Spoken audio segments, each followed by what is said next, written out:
everybody, it's Avery here at Old Brick Botanical Gardens, and we are going to do a how-to on how to cage shrubs for winter. So one of the first things that you want to do is identify shrubs that are going to need to be caged, and these are going to be shrubs that the rabbits like to eat the tender new growth. And the reason why we do this is you can see the new growth here. Rabbits and voles and all sorts of garden critters will come through and take off this new growth, and we really like this new growth because that's going to be what rejuvenates the shrub and gives it new growth and a more structure throughout the years. So we have to kind of protect these guys during the winter so then the rabbits don't take them out and kind of leave us with only the old growth in the shrub. So what materials you're going to need is you're going to need a chicken wire or mesh kind of caging that will be able to wrap around your shrub that you have identified. And you're also going to need landscape staples to hold it into the ground. And then we also use zip ties to keep the cage tied together.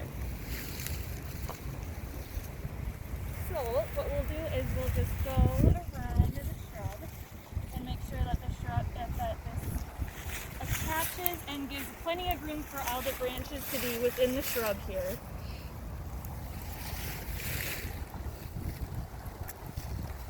And then we'll come back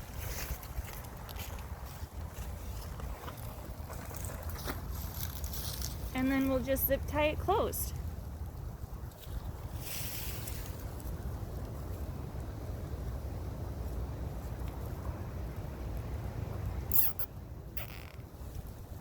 And we'll zip tie it in a couple spots so then we make sure that it is secured tightly and that any of the critters can't escape through any of the holes in here.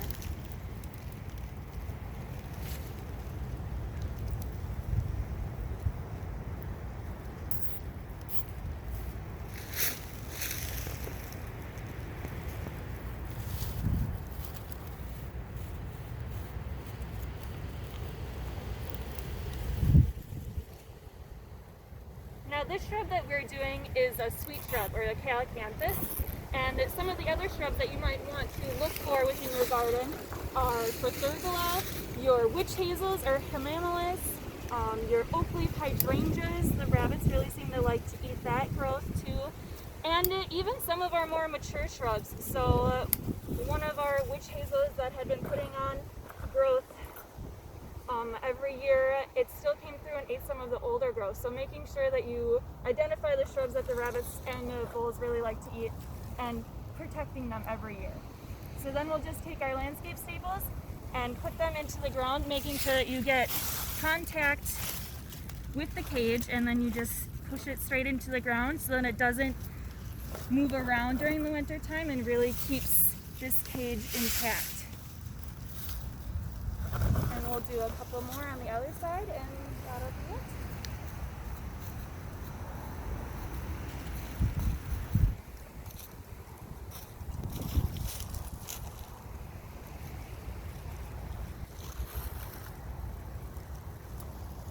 And that is how you cage a shrub for winter.